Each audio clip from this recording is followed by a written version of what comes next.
recording? Yep, go for it. Got it. All right, guys, everybody see the screen okay? Looks good. All right, I'm not sure what took me, what was more work, putting the game together or putting this webinar together. So bear with us. This is the first time we're doing this live. So, you guys are part of the very first crowdfunding pre-launch strategy webinar. So again, I want to welcome you and I really want to thank you. I'm not sure what stage you are in this process. Maybe you've gone through it before or not. So some of this information, you may be familiar with, but hopefully, I really do believe there's going to be a lot of valuable content here that we could share with you. And if you don't take it any further than this webinar, I really do think it'll help you to succeed. We're going to leave the chat open, so you can ask questions in the chat. We're probably going to get to the questions at the end of the webinar, but I am going to pause here and there for questions. And let's get started because there is a lot here. If you're here, you probably already know me to a certain extent. My name is John Garcia. I'm the designer of the Table Golf Association, a game that recently was funded on Kickstarter and really was very successful. And that's the reason I'm doing this webinar. Is I had a lot of people asking me, how I did it. I have no prior published board game. It's my first board game. And is very successfully funded, especially to the goal that we were going after. So you know what? I love coaching. I'm actually a certified health coach. And I've been in marketing for 20 plus years. And obviously, as you can see behind me, I love board games. So this really just brings all my passions together. So I really thought, okay, this is the best way for me to help people, to share the knowledge. And really one of probably the only courses that I've seen online where it's the guy who went through it. You see a lot of people giving good advice. We have on the call, I'm going to introduce him a little bit later, Fred, a super backer, who was instrumental to the success of this campaign. But really, there's nothing like going through it personally and getting that kind of experience. And that's what I'm going to do today. Just peel away some layers, let you see what I did. Again, hopefully it'll help you. And if you like what you see here, we did build a course out so that you could drill down into every single piece of this thing. And if you really want to take it seriously, we're going to have that for you as well. Okay, so I'm going to add a little drama to this real quick. If you're going to launch a rocket, Fred, are you going to launch a rocket with half of a gas tank, or are you going to launch it with a full gas tank? You're going to... Yeah, you're going to go full because a rocket needs that kind of energy to escape the grip, right, of gravity. And really, you got to think of your game as a launch. It really is a launch. I mean, that's what it is. And if you have the mentality like, oh, well, I could do some more later, or I could put this great game on Kickstarter. Here's what everyone thinks. I could put this great game on Kickstarter. And because Kickstarter has so many people there, they're going to gravitate to it and they're going to pledge it. And everything that needs to happen is going to happen on Kickstarter.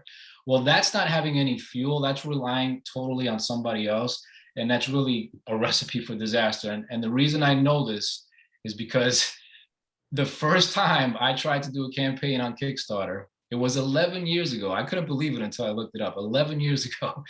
And it raised a total of $45, right? And I have the game still here. It was called the Drinking Coaster Sports League. And it was just, 2 coasters. It was like a 2-player game, simple little matchup game. 1 punches, 1 defends. But, I did have it illustrated actually by the same illustrator that did the TGA, this Rob Terrell. So I had it at least designed, illustrated, looking decent. I did a little video of it. I put it on Kickstarter. I said, you know what? This is such a great game, right? In my house, we love it. We play it all the time. People on and then they started saying, well, put it on Kickstarter. Okay, so I put it on Kickstarter and I had 6 backers. Fred, I lied. I thought I had 7. I had 6. 6 backers and $45. And now here's the TGA 11 years later. We had 1,132 backers. We reached almost $160,000. This is a little graph of the progress of the campaign, which Fred will talk about this later. This is very rare to see this kind of growth every single day. Usually you'll get a spike maybe at the front and then kind of level off and then maybe again at the end. So what I'm going to talk about today here is the difference, because there is no magic. There's a lot of hard work There's no magic bullet, but there is a framework. And the way that I went about it this time was very different than the way I went about it 11 years ago. So what you're going to get on this webinar, obviously, we're talking about why the pre-launch is the most important phase. I'm going to show you my social media advertising strategy. I'm going to show you some of the ads, some of the campaigns I did that drove a lot of leads. I'm going to show you some of the landing page. So these leads are going to a landing page.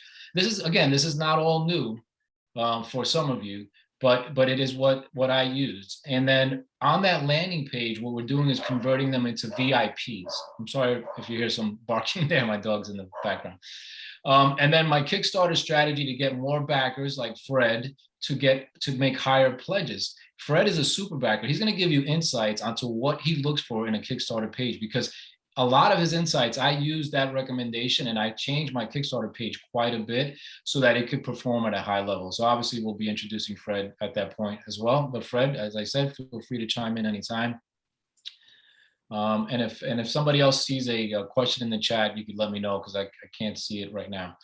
But anyway, let me put this into perspective. And I do want to thank Fred again for sharing these stats. The competition on Kickstarter is immense, okay? And only about 22% of Kickstarter projects meet their funding goal. This is Kickstarter wide. I'm gonna go into games in a minute. And I'm not telling you any of this to discourage you, okay? I'm telling you this so that you really understand the reality of what you're getting yourself into, so that you can be prepared, okay? Because if I can do it, you can do it. But I just wanna show you what the landscape is.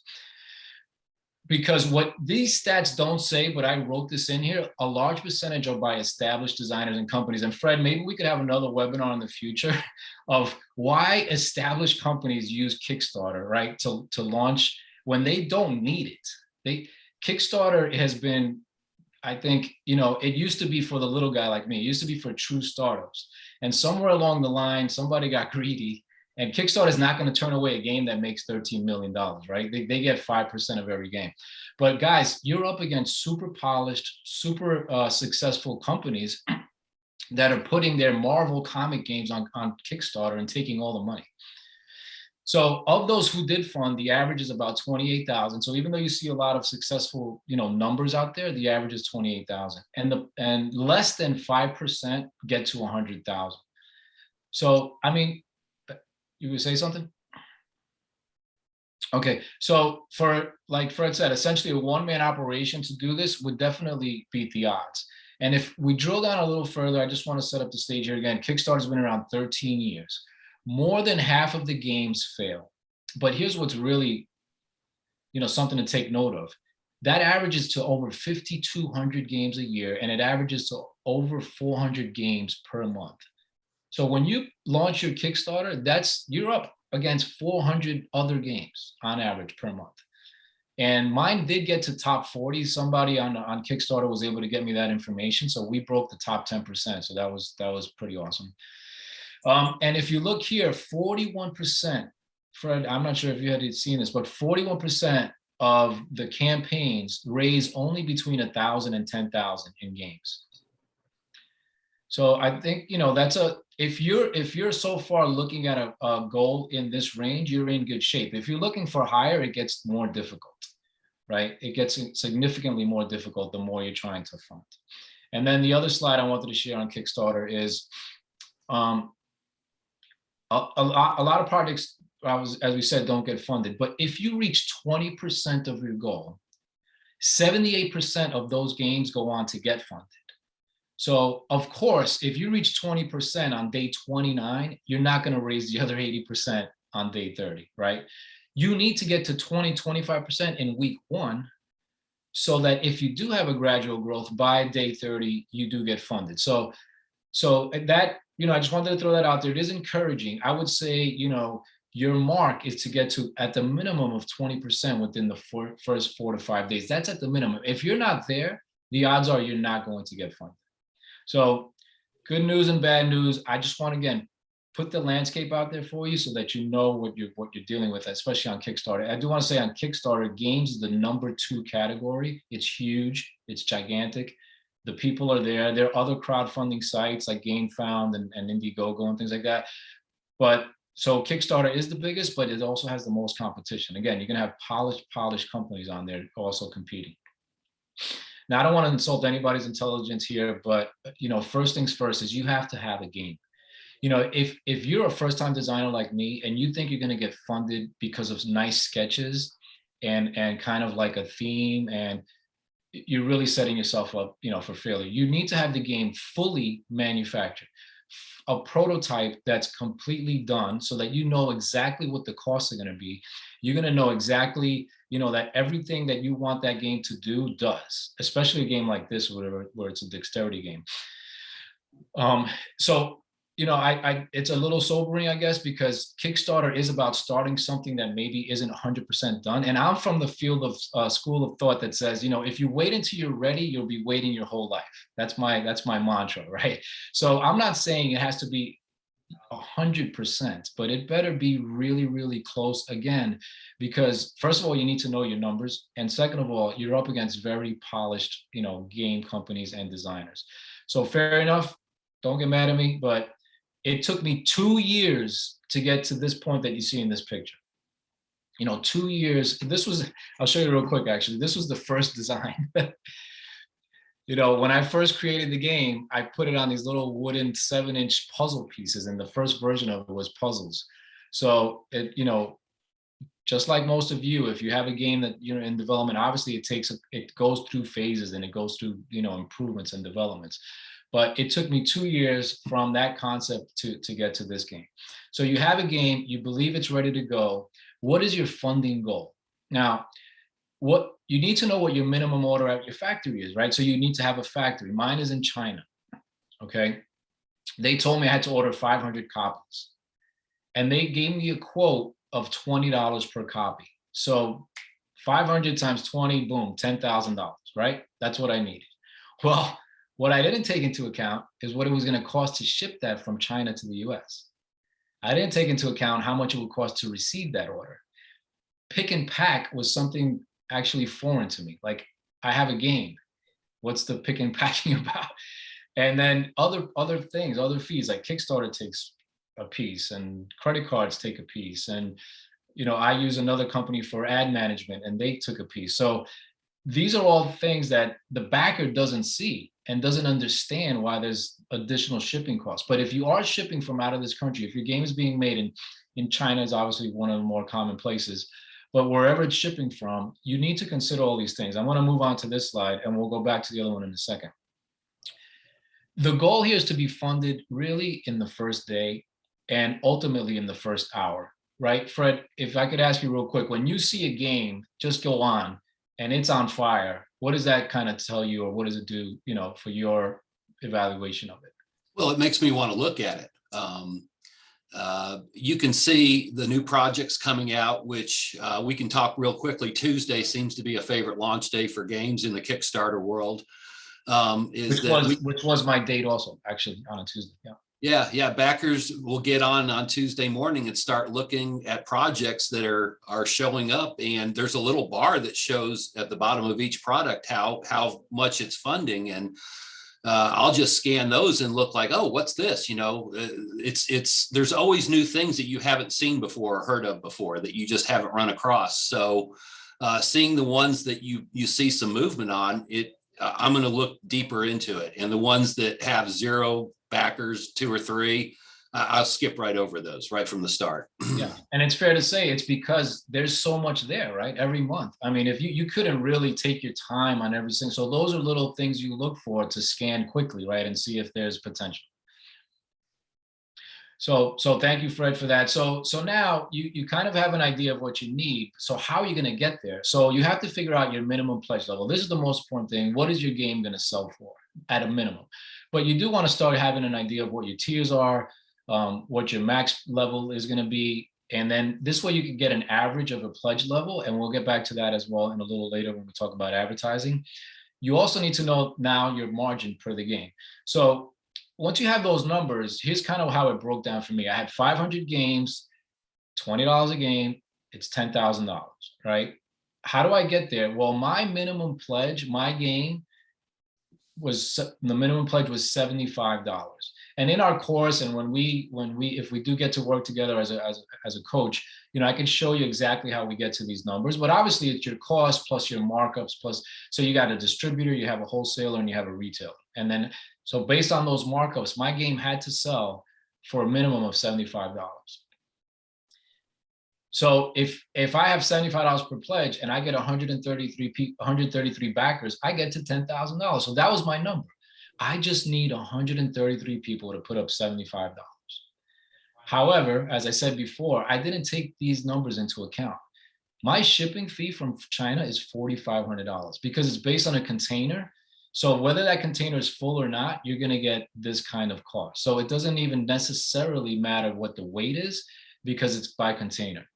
There's a receiving fee, there's import taxes, the pick and pack, the Kickstarter fee, the credit card fee. And again, I did use an advertising manager. I'll talk about that a little bit more. So my fees for basically to fund the $10,000 game was $20,000. So it's scary, guys, because if I would have just reached 10,000, I would have been funded and I would have had to deliver. And I would have also had to come out of pocket $20,000. Right? So now my whole world changes and I look at the next number. I need 266 people to really be successful, or at least, to have a game where I'm not coming out of pocket. If you can't afford it, that's fine. Even if you can't afford it, you probably would rather obviously not do it that way. So I just wanted to set the stage there because you want to really set the true funding number and then go from there. So I still kept it at 10,000. But I knew in my marketing and in my goal, I want to reach $20,000 to really have a successful campaign. Does that make sense, Fred? Absolutely. Yeah. So these are things like a first-time designer, a first-time Kickstarter. You may not really realize it. Now, if you're going for 10,000, let's say you're not, maybe working from China or, you don't have the same cost. I still would say you got to add $5,000 to $7,000 on top of that minimum number. And that's on the back end, right? You're probably spending some money on the front end with illustrators and designers and all that stuff. So we're about 20 minutes in. So I'm going to talk really quickly about not really quickly, but we're going to get into the strategy now. So what's the marketing? My marketing plan is 60 days. That was to go from zero followers to 1,000. That was my goal. My landing page, how I set it up, so we would convert people into what we're going to call VIPs. And then, with Fred's tremendous help, not only on the landing page, but especially on the Kickstarter page, how you set up a Kickstarter page to convert. What are the things that Fred, a super backer, is looking for so that this page appeals to him and is something he wants to back? This may be common sense, but I want to say it real quick. These are the 6 kind of like must-haves. You have to have a website. I use GoDaddy. You have to have your social media network. Facebook, a Facebook private group, Instagram, YouTube, and TikTok, which I just started when I started this game. We also added Discord recently. My email marketing platform is MailChimp. My landing page, I use ClickFunnels. We have another recommendation for you as well as part of our course. You need a credit card processor. I use Stripe. And then for marketing, if you're not a great designer, but you don't have all the money to just hire another designer, there's a program called Canva. I use Canva to death. I've actually used Canva for illustrations in the game. This presentation's on Canva. Like everything I do illustration-wise is on Canva. And they have all these great templates. And by the way, it's free. So super definitely recommend Canva if you haven't used it yet. And then Wondershare is a video editing program that's really easy to use. It's also free at a certain level. And even the paid level is not too high. So these are things, you have to have. There's just no other way. If you think you can put the game on Kickstarter without all these other things, none of this that I'm going to talk to you about right now is going to work. I guess I could just ask quickly, someone could put in the chat, but if you've heard of ROAS, or that's basically the acronym for return on ad spend. So this is very important because if you want the game to be successful, you're going to be doing paid ads on Facebook. The way that ROAS, the formula works is you got to get your average pledge. So I thought my average pledge would be about $105 because the low end was 75 and the high end was pretty high. Like we had the whole shebang was about $395, and we had a significant amount of people pledge at that number. But anyway, I came in at 105 as a projection. My manufacturing actually went up a little bit to 2190. I calculated my shipping at $7. That's how naive I was. My stripe was $3. It's a percentage, about 3% of the total that you take in. And then that's my margin. So you divide the margin or the pledge by the margin and you get this $1.44. What it actually came out to is $1.53 because my average pledge was pretty high. It went up to 140, but that also means it increased my manufacturing costs, it increased my shipping costs, it increased everything, right? But I still had $1.53. So what that's saying is that for every dollar I invest, I should be getting $1.53 in return. Now, if you look over here on the right, working with BackerKit, we spent a total during the campaign of $15,221.90. The value of those ads, because of the way it's tracked, was $38,697. So my return on investment on advertising spend was $2.54. So for every dollar that I put in, I made $2.54. So obviously, you want to do that all day long, right? If you give me $1, I give you back $2.54. You're going to give me as many dollars as you can. It's a tremendous return. So that means that the ads were working, right? That means that the ads were hitting the right people, and that's what I'm going to show you now how that happens. I know you may have some questions on this. We could talk about it a little bit more, you know, when we get to the end of the slides here. Just checking the time. All right, so this is one of my best performing ads, and this is called a lead, basically it's called a Facebook lead gen ad. So when you go to Facebook, they have a drop down menu of all these different types of ads. Do you want a brand, you know, a branding ad, a driving website ad? Do you want to just get more likes or more clicks, right? Well, one of them is the lead gen ad. And the way this ad works is people basically convert right on Facebook. So the ad pops up. I'll show you in a second, you know, what mine looked like, and they'll fill out the form basically right on Facebook. So you're not sending them to a landing page or to a website. You're converting them right on Facebook. And that's why it is so powerful, because it's so easy to convert. So my ads looked like this. I had that ad that you saw. If they click on it, there was 3 questions. The first question was, do you love golf? Fred, by any chance, did you get hit with one of these ads? I think now this is how I found out about the game. Yeah. See that? I recall this. So even though the ads only generated, well, not only, but generated about 40,000 of the 160, there's another effect of the ads that maybe not directly turn into sales, but it creates impressions, right? That's how Fred came across it. So he was on Kickstarter, but this kind of jogged his memory, or this guy kind of got his fire going a little bit for the game. So I asked, do you love golf? The answers were yes, no, and the third one is cut off, but the third one was, it's a love-hate relationship. Second question was, do you love board games? Yes, no, and only when I'm forced to. And then the third question was, have you ever backed a Kickstarter? And it was yes, no, and the third was, what is Kickstarter? So guess what was happening? Every day I was spending $20 per day, all right? And every day I was getting between 10 and 20 leads every day. And most of them, the large majority of them, were saying, yes, they love golf. Yes, they love board games. And yes, they back Kickstarter. Guess what, guys? That is the middle of the bullseye, right? That is absolutely, without a doubt, the person that wants to back my game. They love golf. Mine's a golf game. They love board games. It's a tabletop game. They've backed Kickstarter. They know what it is about. So when you do your lead gen, figure out the 3 things. What's your game about? Maybe, the theme. Do they love games? And then, somehow reworking this so that you have these 1, 2, 3 questions, and definitely ask, do they know what Kickstarter is? Because that person goes to the top of your list. That's the person you want to make sure that you get them into this next part, which is the VIP program. So again, we could get back to this, and you guys are going to have a replay of this. So I'm going kind of a little bit quickly because there's a lot here. We could break it down further. So here's just what that ad did. That ad alone had 396 leads on Facebook. So nearly 400 people. And it was at $3 and, it was at $3.54. So per conversion. So would you pay $3.54 for someone who could potentially pay $75 for your game? Well, of course, right? Now, if my cost here per result was, let's say 20, 30, $40, then I'm way too high. I mean, that's way too high to bring one person potentially in to convert them into a sale. But when you're in this single dollar amount and you know what your margin is, then that's how you make the decision that this ad is working or not. All right. So that's the Facebook ad. Here's the results. I had 791, almost 800 people in about 2 months. And you see Facebook, it just really cool. Like you could download the whole thing. There's a button to download it. So you download it there and just put it right into your MailChimp.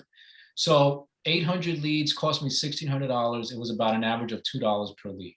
And again, these were super qualified leads. These are people that absolutely became backers. The other one you want to do, and it's common, is the game giveaway. With the game giveaway, what I did is I drove people to my website to register for the email list. Anyone who registered, we were going to pick at random to give a game away. We actually gave away 2 games. So that brought in, look at this, only 14 cents per click. So it is a lot cheaper than the lead gen ads. It drove 1,800 people to the website. And I'll show you in a minute, where our email address is up to. So the game giveaway is great to do. In the class, we show you how to set up all the targeting. It's not super complicated, but it's more than we can get into here. But obviously, people who like games, people who do Kickstarter, it's not brain sciences. And that's one thing Facebook does good. They really know how to get the ads in front of the people that it matches. And then the third type of ad you want to do is the ads to the landing page. So these ads, if you can see it here, it says reserve a copy of the game and receive an exclusive discount. So now we're promoting the VIP program right here. Become a VIP of the Table Golf Association. So this ad was 64 cents per click, 937 people. And this one is driving them right to the landing page, like the conversion page. So if you do the math, well, we had 800, we had another 1,800, another 900. So we're talking about probably, 3,000, over 3,000 people just from these ads. So from zero, I got to over 1,000 leads in 2 months. And now here's a picture of the MailJet right now. It's at 2,500 email, subscribers. So that's decent, for a brand new company. 2,500 people. Again, most of that, I mean, we just added the math. Most of that came from those ads that I did on Facebook. And now the peripheral stuff, I'm just going to say real quickly, is all of the other social media programs or platforms, right? So Instagram, look at these numbers, like 5,000 views on this video, 5,000 plus views on this video, 5,000 plus views on this video. That stuff starts to add up. I mean, in the beginning, I had nothing. Again, don't get frustrated. You have to just be consistent. That's why the game has to be done, so that you can play it, so that you can do videos of it, so that you can do highlights of it, and so that you can continue to share it. TikTok is something I never did before in my life. And here we go. First video, second video, third video. My 4th video on TikTok had over 15,000 views. Oh no, 14,000 views. It was the shortest video too, which is a little thing I learned. The shorter the video, the better. And it was a little bit funny, I guess. But my point is, you don't have to say, well, I don't have enough of a following to start a TikTok. You have to obviously start somewhere. And it's this thing about, people just engaging with video. And TikTok is huge. There's a huge board game community. Do you ever use it, Fred? Yeah, I do a little bit. Yeah. So real quick, John, there was a question that popped up before we get too far away from it. Thank you. Ron Rich asked, do lead gens actually get you emails? Yes, the lead gen gives you the name and the email. Here's the only thing. It's the name and email that person used to create their Facebook account. So sometimes they're not using that email address anymore, because if it's an old, Facebook account, maybe they use that email and they're not using it. So that's a small percentage. I would still say 90% of the people that I that I added to that list from here were valid, and they didn't, because they didn't bounce. When you see all these bounces or emails that don't get through, then you know that you're not getting a good name or a good list. So that's the only thing. But yeah, you get you get everything. You get the name and the email plus their replies all in that little sheet, and it's all downloadable as an Excel, and you can just take that and then upload it onto your email. Anything else in the chat? Okay, appreciate that, Fred, because the way I'm sharing here, I can't see the chat. So just stop me anytime. So TikTok, you got to do it. So this is the other thing that you're getting from social media. Even though this was an email, we got a lot of great comments. Fred, I used his comment on our page. And you need that as well, because people are looking, no one's ever played the game, right? So I don't want to be the only one with a certain opinion, right? People are a little bit like, you want to see that other people are gravitating to it, that they're engaging with it. Plus for you, this is sobering, but true. If you put a game out there and no one's engaging with it, either you're not connecting with that audience with the right messaging, or your game is just not appealing, right? It's one of the two. So you have to change probably some of the messaging and see if it starts to appeal. But if you're doing all of the social media stuff and you're getting nothing and chirps, you may want to go back to the drawing board, or you may not want to invest all of this time and energy at this point. The game may not be ready. So we were getting lots of positive responses, way more than I ever expected. And this was a VIP. And he said, it's funny because I messed up the whole VIP thing. I'm going to show you how I messed it up as well. But basically the VIPs were pledging, and I didn't have a way to give them a discount on Kickstarter. Nobody told me that you can't offer a discount on Kickstarter. So, man, we launched, I have all these VIPs ready to pledge, and I don't have a way to execute.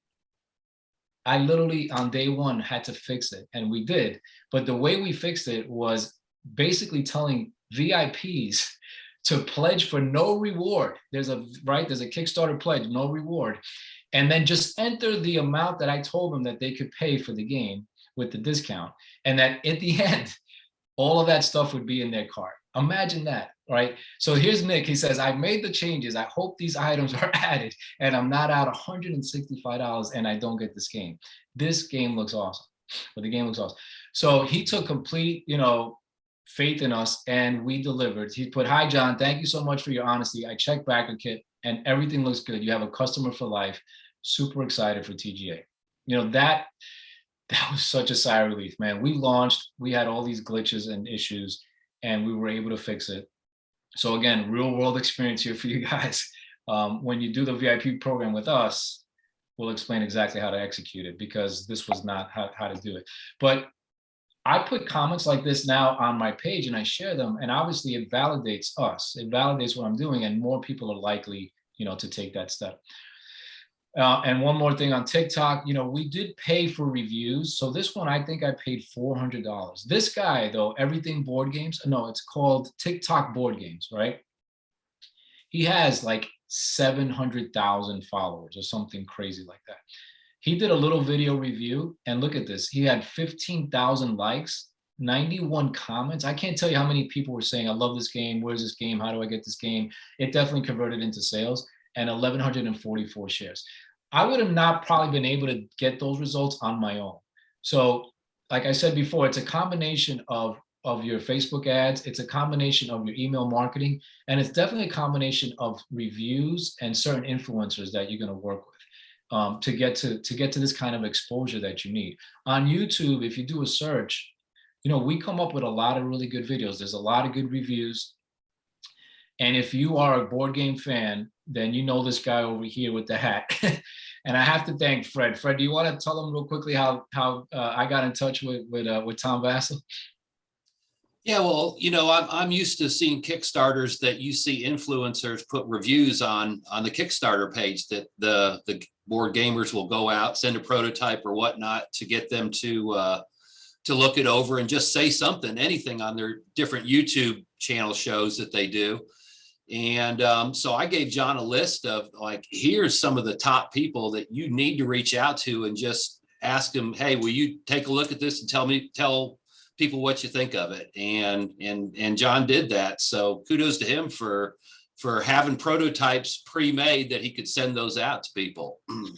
Yeah. I mean, I paid for 20 promo copies. I ordered 20 that you can see it there, in the back. I only ordered 20, and I was down to Fred. My last copy went to Tom Vassell. And it was because Fred gave me his email address. I mean, and the same day, Tom replies, "Hey, man, cool." Meanwhile, he's here in Florida. I'm in Florida as well. So I shipped the game. It gets there right away. And on Wednesday, they're doing their show live, crowd surf, right? Guess what? They talk about the game. They go to the back, get the game, and do a live unboxing of the game on his show. It was viewed 18,000 times. That same day, we had, I think, 70 orders. So not only was it directly impactful, but long-term impactful, because Tom Bass is kind of like the godfather of board game reviews, right? Dice Tower. There's a lot of people out there that are as good or better right now, but he is like the source. And there's no doubt. Listen, I got lucky because I sent it to him. Not only that, but they do this on the last week of the campaign. So it gave it that little last boost that it needed as well. So I got lucky that he got it that day and that he opened it. But you don't need to get lucky. Now like when you need to get it to Tom. If you're on Kickstarter, he's going to review it that last week. Get him the game. He's never done this before, by the way, Fred. They never did an unboxing on Craft. This is the first time they did something like this. And he made it the pick of the week. Your game was his pick of the week too, for goodness sake. Thank you. I lost my whole point. I was driving and listening to this, and all of a sudden Tom comes on, and his pick of the week, he goes, "The golf game," and I was like, I nearly crashed. I was so excited. It was like so amazing. So yeah, so he picked it. I mean, that was just bananas. I mean, that was great. So, you're going to need a little bit of luck, right? There's no doubt that, not everything I'm telling you here is 100% foolproof. But it was the right framework. It was the right setup. This is the landing page. So, okay, I'm going to recap. We do all these ads to collect email addresses. Why are we collecting email addresses? Is because we want to now invite them to this page to become a VIP. And the VIP thing is simple. They're going to pay $1 to reserve the game and get a discount in exchange. So my game was going for $75. I told them they could get it for $60. So they were going to save $15 on the game for putting a $1 pledge. Why put a $1 pledge, Fred? I'll just throw it out there. Why do you think we're asking them to put $1 to reserve the game? To bring them into the fold and have them get future emails and hear what's going on with the campaign as it progresses. Absolutely. Now, if you pay $1, it seems like you don't have skin in the game. But when you pay $1, it's still better than zero, because there is like more of a commitment. I'm going to pay this. I got to go through putting my credit card information and all this other stuff for $1. But that $1 means this person is much more committed than the person who doesn't. And that's why we charge this $1 reservation fee, which, by the way, that $1 gets credited to their campaign anyway. So they don't lose the $1. But that's basically what it is. So here's the landing page. We have a nice big shot there. I have that cool little background. I think worked out well. It looks like I'm at a golf course. And this is Fred's quote. So I never had this on my page until I spoke to Fred. Fred told me, "John, you know what? Your game feels like you're actually playing golf." And it was one of those aha moments as a marketer. I'm like, that's what I need to say. I need to say this Table Golf Associatoin is the first table golf game that makes you feel like you're actually playing golf. Whatever your game is, whatever your theme is, you got to find that nugget that's unique.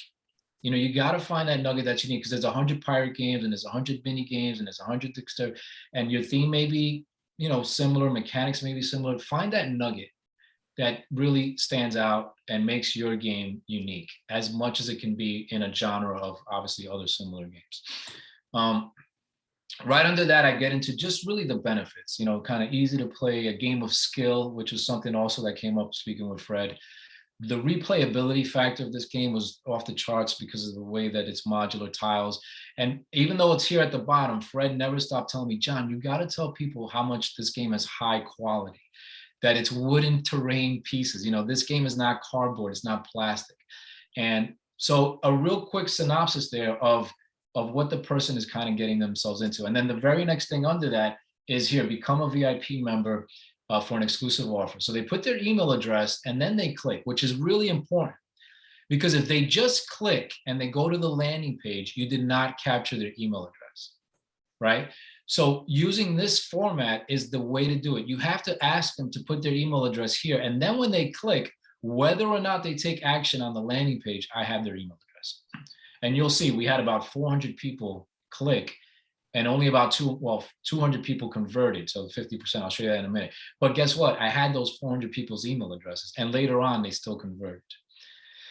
The rest of the page, there's a format to this. We give you this in the course as well. Basically, describing the game, how it plays, little mechanics that are unique.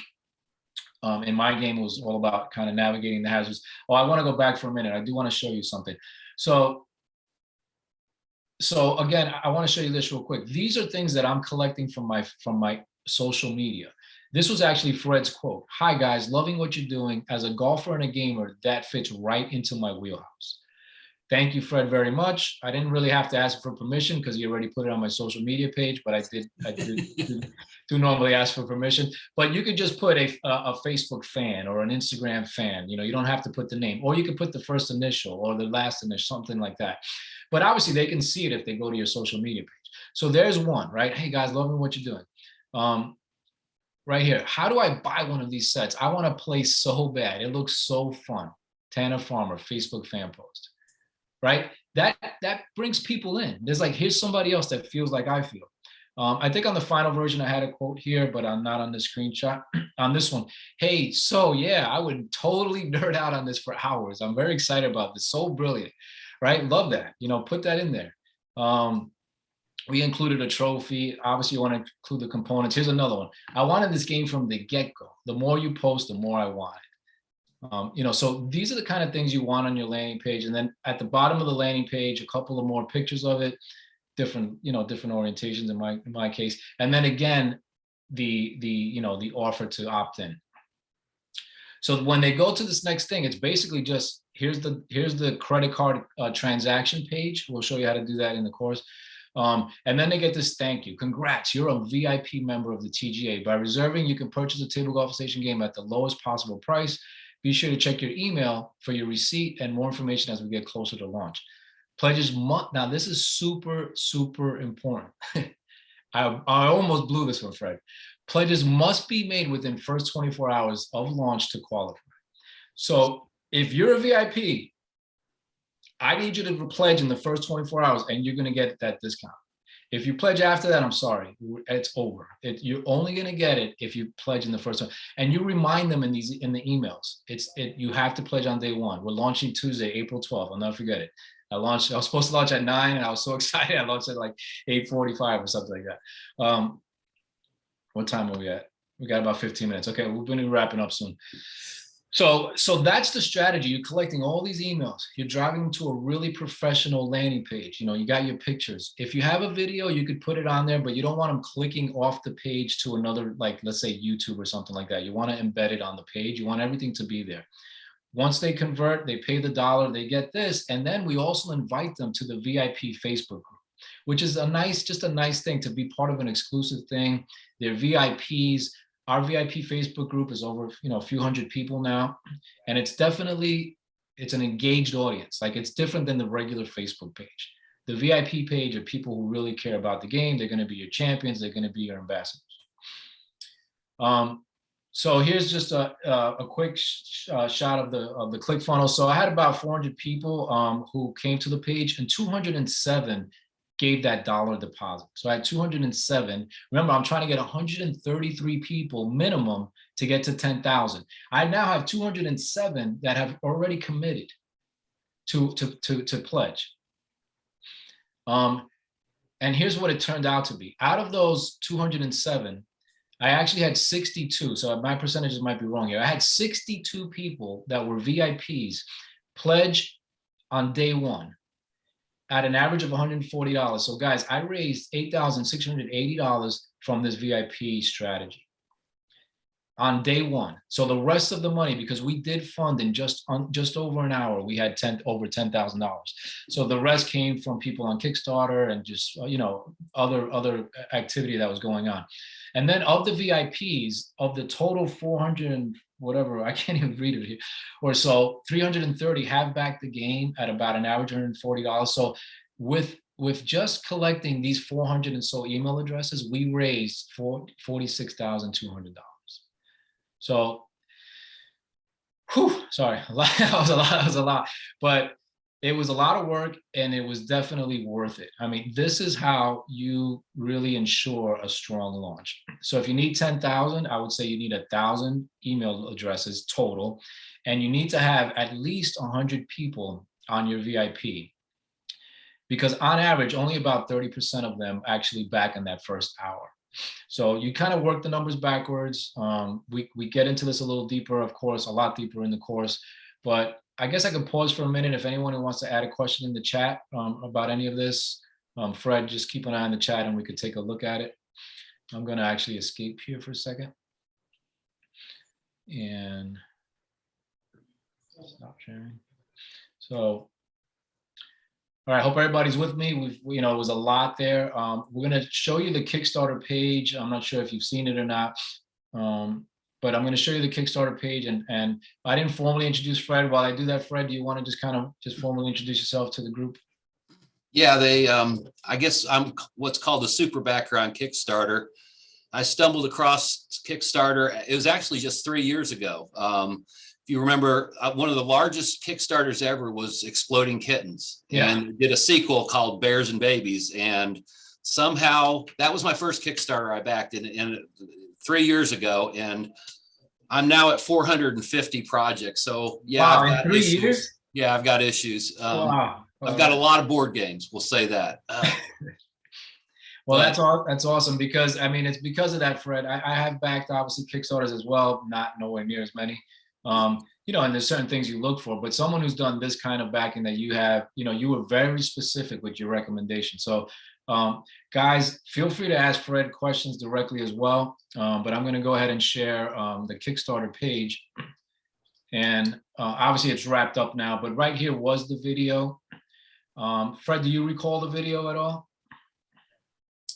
John, I never watched it. I don't watch those videos. Oh no, I remember it now. It was about how frustrating golf is. Yeah.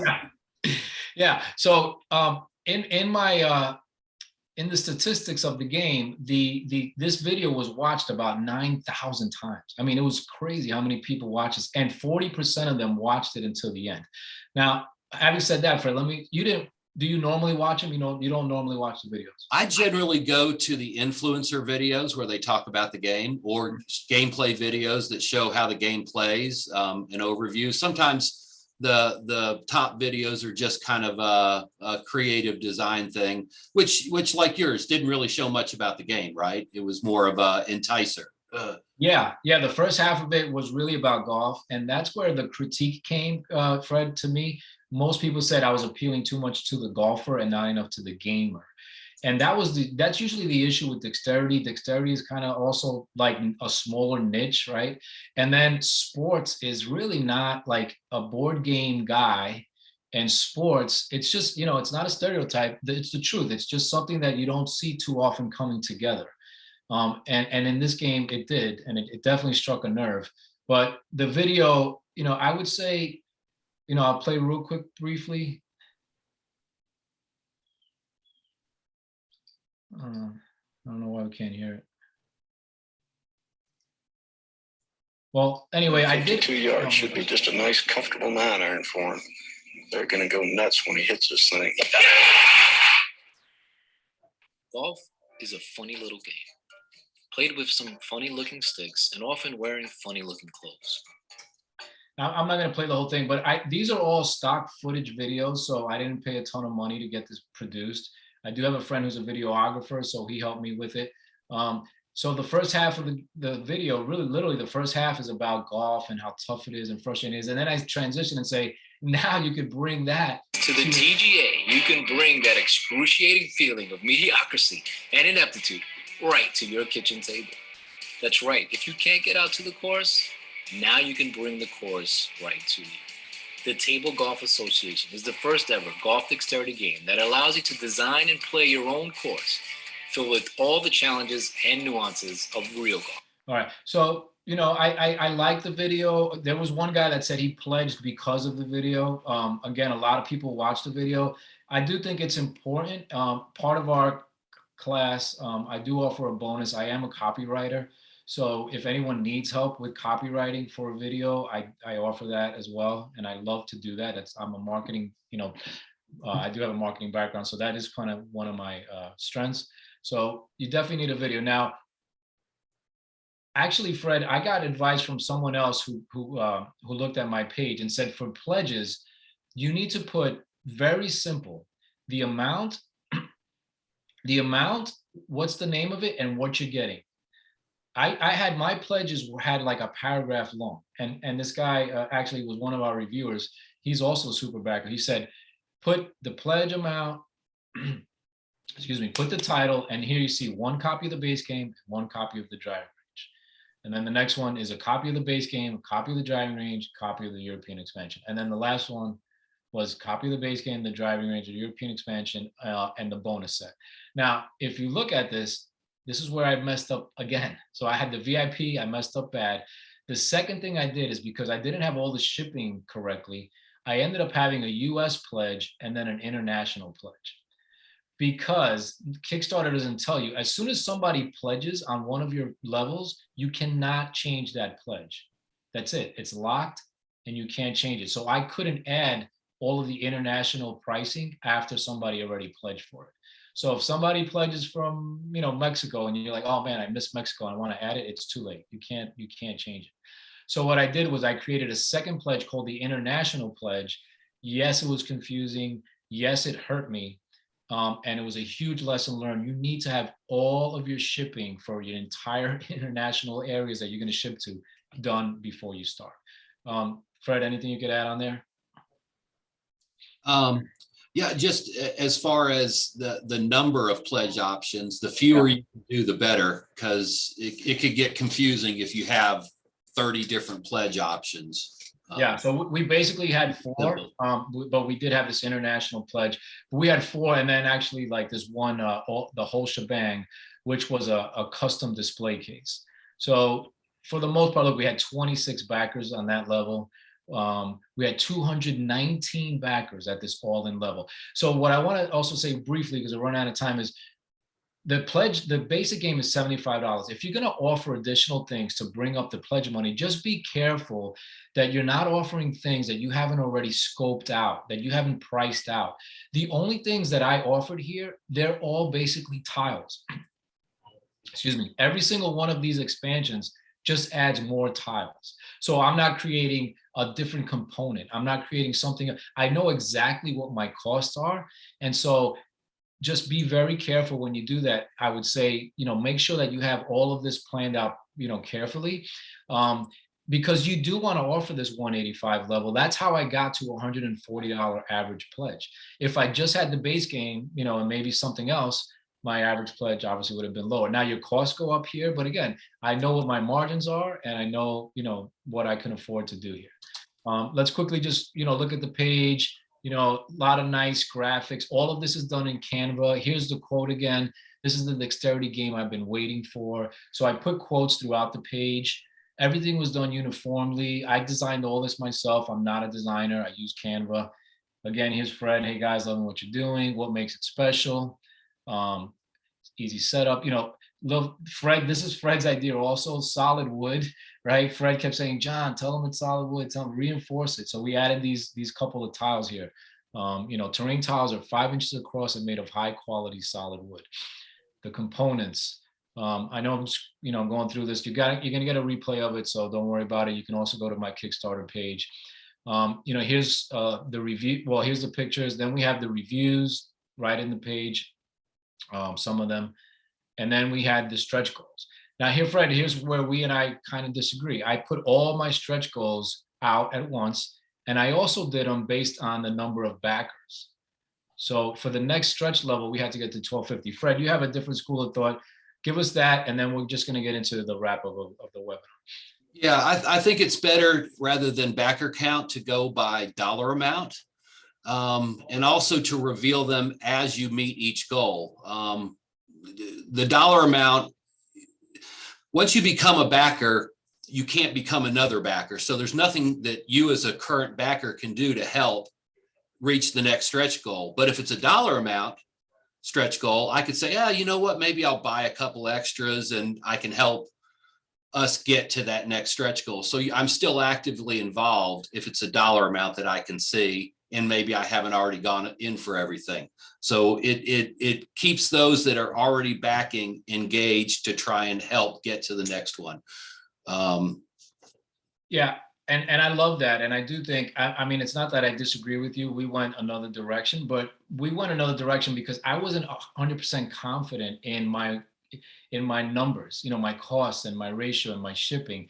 And so I didn't know if at $75,000, let's say, I could offer all of this. If I would have gone the dollar amount, Fred, by the way, I would have gone through all the stretch goals because my dollar amount was much lower than what we actually raised. Well, that's where you go and just release one at a time and then regroup, rethink, okay, where do I need to be at for my next stretch goal before I release it? So you can kind of play as you go along and adjust. So guys, you see, even as a successful Kickstarter, you know, there's a lot that I've learned and there's a lot that I'm still learning. And, you know, it's because I opened myself up. Fred sent this email, right? And, you know, it was just very professional about it, but I didn't have to open myself up to the feedback and the, you know, I could have just said, no, I know what, I know what I want. And that really doesn't, I'm the kind of guy, you know, I want to be open-minded, especially to somebody that different perspective. You know, as a marketer, you have to put on the hat of the other person. I have to try to put on Fred's hat. Well, why not just get Fred's information from the source, right? If I'm trying to get in Fred's head and Fred's telling me what's in his head, I want to know what's in his head, right? So we'll leave it at that. You know, we did have some nice stretch goals. I have a story about stretch goals because a lot of these came up on the fly. I didn't have any of these until I literally started Kickstarter, and then the ideas just started flowing. So man, it was just great. I hope you guys have enjoyed the webinar. And like I said, if you enjoyed what you have here today, we really, you know, I've poured my heart into. Do we have some questions here? When you click on the Kickstarter link on the website, it takes you to. Going forward, though, I'm not sure if you're asking me or the Kickstarter link right now should take you to we created a store, basically a pre-order store. So if you click on am I still sharing? No.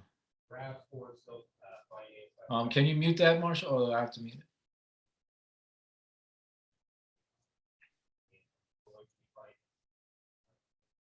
Sorry, guys, I'm trying to wrap this up. I just want to go back to the presentation.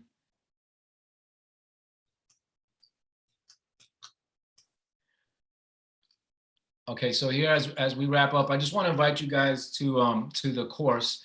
It's called the Kickstart My Game Masterclass. Listen, I would want nothing more than to just coach people to have successful Kickstarters. If I can do that, you know, it would just be, you know, it would be a super thrill for me.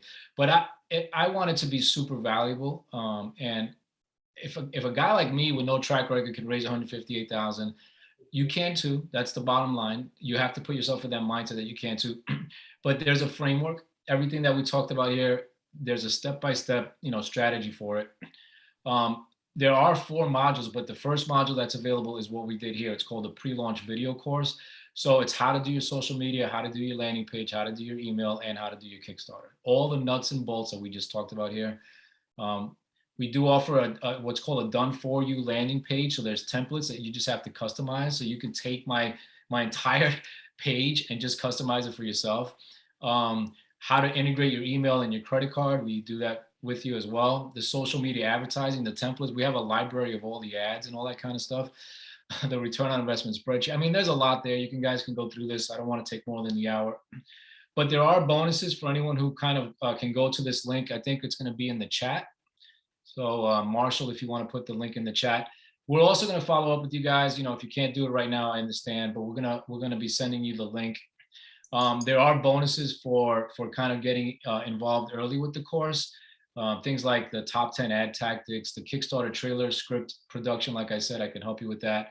I would pay $1 million for this next thing, the vendor referral program. So we're gonna be able to connect you with the shipping company, with the manufacturing company, with the reviewers, you know, with the fulfillment company, everything kind of that you need. You can go with other people, of course, but if you don't have that yet, we can set you up there. We call it the vendor referral program. That alone is like, I would have paid any amount of money for that, because doing that all on your own is really tough. Emails to convert, things like that. Fast action is an added bonus as well. I will personally review your Kickstarter page, and you get a 30-minute one-on-one call with me. So listen, guys, I want to just thank you again for your time, Fred. I appreciate so much you being here and, being a part of this. Fred's been a part of this for a while now. He's a TGA ambassador. We get on Discord channel and do live gameplays, and it's just great time and feedback, and the game just keeps getting better. We just keep coming up with just really cool things. And that's what's going to happen for you guys. You get an engaged audience, you get people who like your game, they're going to want to be a part of it. Let them be a part of it. I think that's the most important thing. If I just kind of push this on people, I can't tell you how many people have given me ideas. They feel like they're a part of it. We did certificates, right? If somebody wanted a certificate that showed they're a backer, we're going to give them a certificate. We have the VIP page. There's just a lot of stuff that we're doing so that people can feel a part of it. So anyway, that's all I have. Pretty much my throat and my voice is almost gone anyway. Fred, any closing remarks? No, just believe in what you have, and if you love what you're doing, it will show in your product and your marketing, and people will be gravitated towards it. Yeah. We there's a module in the course about from the idea to get from idea to prototype. But Fred, you're spot on, because I love golf, love games, and this game came together without me meaning it. It kind of like was about following kind of like those passions and things. So thank you for that, Fred. Thank you, Marshall, for putting this webinar together, and just thank you for everyone who was on the call. We are going to send the replay to everyone who registered, and we'll be in touch soon. So thanks again. And John, if I could just say one thing, that the course is going to close next Friday. So if you are interested in really John going through, he's going to meet with you, Facebook Lives basically every Tuesdays and Thursdays for 4 weeks. And then he's also going to put out 4 modules, but we're going to close that course next Friday. So if you are interested, I just dropped the link in there. Yeah, there's a limited bandwidth, right? I want to give you guys the best of my time. So we're not going to have just, we're going to keep it intimate. It'll be a small group, and it'll be a better quality experience for everybody who's involved. So thank you, Marshall, again for that. Again, everyone will get the information, and we look forward to seeing you guys soon. Thanks again, Fred. We'll talk soon. Take care. Bye, everybody. Thanks, John.